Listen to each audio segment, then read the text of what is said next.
El taller del ingeniero Elías ya no olía a aceite de motor, sino a alcanfor y tristeza. Entre sus manos expertas, acostumbradas a engranajes de precisión, sostenía una aguja roma. No estaba ensamblando un motor, sino un torso de arpillera. Usó el sobretodo azul que su hijo vestía el día del accidente para los brazos y un par de calcetines gastados para las piernas. No es suficiente. Susurró Elías, viendo los ojos de botón negro que no le devolvían la mirada. Necesita latir. Esa misma noche, bajo una lluvia que parecía querer ahogar la ciudad, Elías llegó a la choza del brujo en los límites del bosque. Llevaba al muñeco envuelto en una manta, apretándolo contra su pecho, como si el calor de su propio cuerpo pudiera encender una chispa en el trapo. El brujo, un hombre cuya piel parecía pergamino quemado, observó la creación. ¿Quieres que respire? Dijo el brujo, no como pregunta, sino como sentencia. Lo haré, pero recuerda, un corazón hecho de remiendos siempre buscará algo que lo mantenga unido. Si quiere ser real, deberá ganar cada trozo de piel con bondad o morir siendo solo tela. El brujo vertió un líquido espeso sobre los botones negros del muñeco, mientras recitaba palabras que vibraban en los huesos de Elías. De pronto, el trapo se estremeció. Elías sintió un calor antinatural emanando de la arpillera. El muñeco soltó un suspiro de aire frío y abrió los ojos, que ahora brillaban con una luz ámbar tenue. Él debe ser bueno.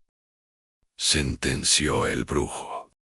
Cada acto de bondad pura le permitirá reclamar una parte de la realidad de quienes lo rodeen. Pero cuidado, pues la carne tiene memoria, y el deseo de ser humano puede corromper el alma más blanca. Elías regresó a casa con el muñeco, al que llamó Julián, caminando torpemente a su lado. El pequeño ser de trapo miraba todo con una curiosidad inquietante, tocando las paredes con sus manos de tela gastada. Esa noche, mientras el ingeniero dormía, Julián se acercó a la cama y observó el rostro cansado de su creador. Su primer acto de bondad ocurrió al amanecer. Elías despertó, sin su crónico dolor de espalda. Pero al mirar a Julián, notó que el muñeco ya no tenía un brazo de sobretodo azul, sino una extremidad de piel pálida y tendones vivos que palpitaba con fuerza. El brazo de carne humana en el cuerpo de trapo no dejaba de moverse, probando su nueva fuerza. Elías sentía un terror gélido. No era el milagro que esperaba, sino una pesadilla biológica que crecía en su taller.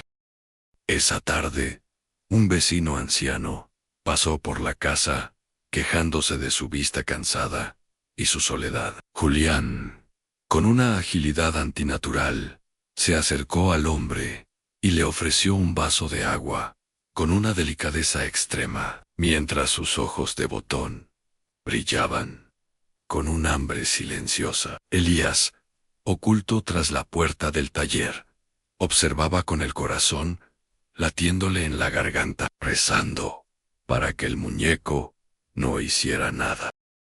Pero cuando el vecino se fue, Julián entró al taller caminando con más firmeza. Sus ojos ya no eran botones negros, ahora eran globos oculares humanos, húmedos y profundos, que parpadeaban bajo los hilos de la costura, mientras el vecino, afuera, tropezaba confundido al quedarse repentinamente ciego.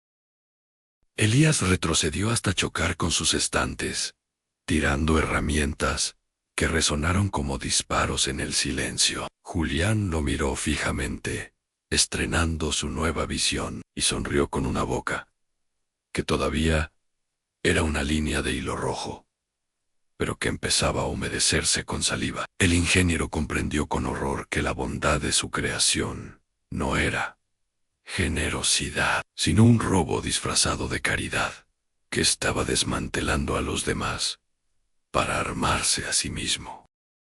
El terror de Elías se convirtió en desesperación cuando Julián comenzó a salir de la casa por las noches. El muñeco ya no caminaba con la torpeza del trapo, sino con una elegancia depredadora, buscando ayudar a cualquiera que cruzara su camino.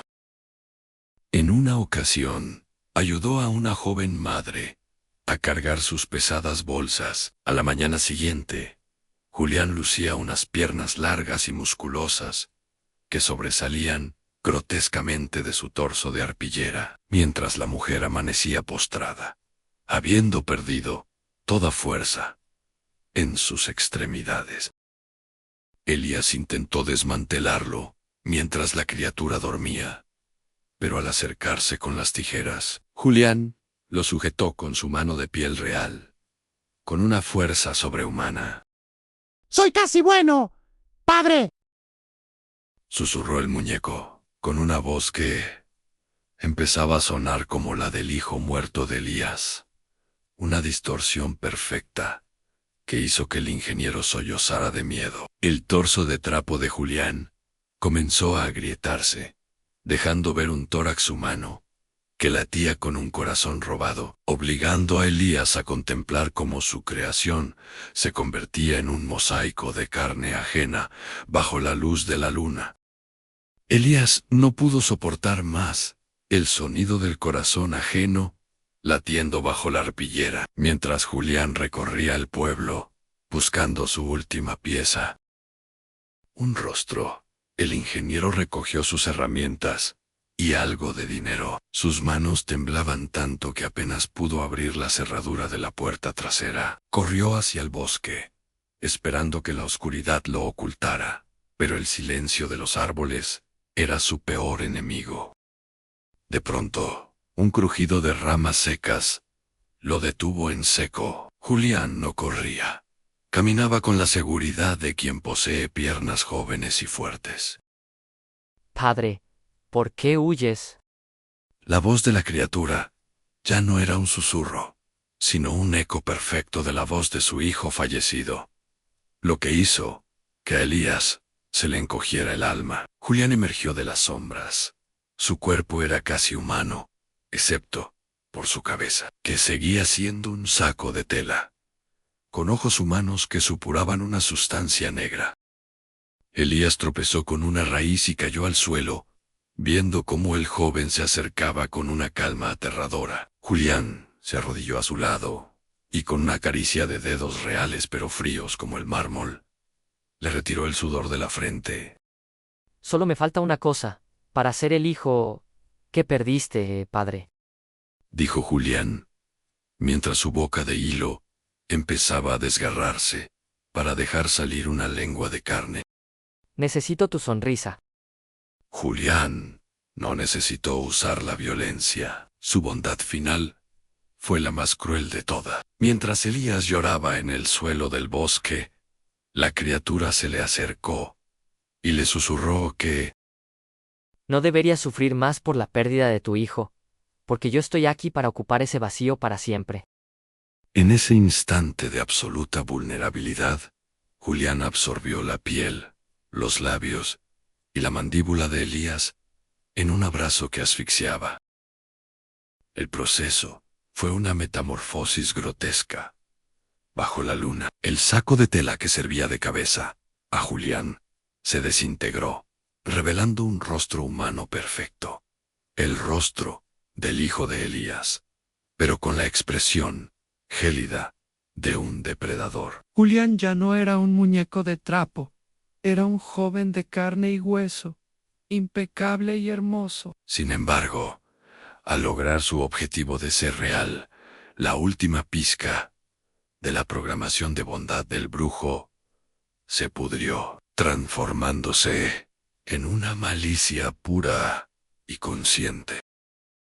Julián se puso de pie, admirando sus manos, ahora totalmente humanas, mientras Elías yacía a sus pies, convertido en un ser sin rostro, una cáscara vacía de lo que antes fue un hombre. El nuevo hijo Soltó una carcajada que no tenía nada de infantil. Miró hacia el pueblo, con sus ojos, ahora brillantes y llenos de una inteligencia perversa, comprendiendo que ahora que era humano, podía cometer pecados mucho más terribles que el simple robo de carne. El joven que una vez fue trapo caminó de regreso al pueblo, dejando atrás el cuerpo vacío de Elías. Julián ya no sentía la necesidad de ser bueno. Ahora que era humano, la empatía le resultaba una herramienta inútil. Al llegar al taller, encontró al brujo esperándolo entre las sombras de los engranajes. ¡Has completado el mostaico! Dijo el brujo, con una sonrisa que no llegaba a sus ojos. ¡Eres real, Julián! Pero la carne robada tiene un precio que el trapo no conocía, el miedo a la muerte. Julián intentó reír, pero el sonido se ahogó en su garganta. Sintió un pinchazo en el pecho, justo donde latía el corazón de Elías. Al mirarse las manos, vio con horror que la piel perfecta empezaba a deshilacharse en los bordes, revelando hilos de arpillera negra. El brujo le explicó que para mantener su humanidad, el ciclo nunca podría detenerse. Cada acto de maldad ahora le devolvería su forma de muñeco, obligándolo a buscar nuevas víctimas para seguir siendo real. El ciclo de horror se cerró cuando Julián, desesperado, tomó la aguja Roma de Elías. El ingeniero había muerto, pero su creación viviría para siempre como un parásito de la bondad. Un niño hermoso que oculta retazos de oscuridad bajo su piel. El taller de Elías volvió a abrir sus puertas, pero ahora el nuevo ingeniero era un joven de sonrisa perfecta que siempre buscaba a alguien a quien ayudar.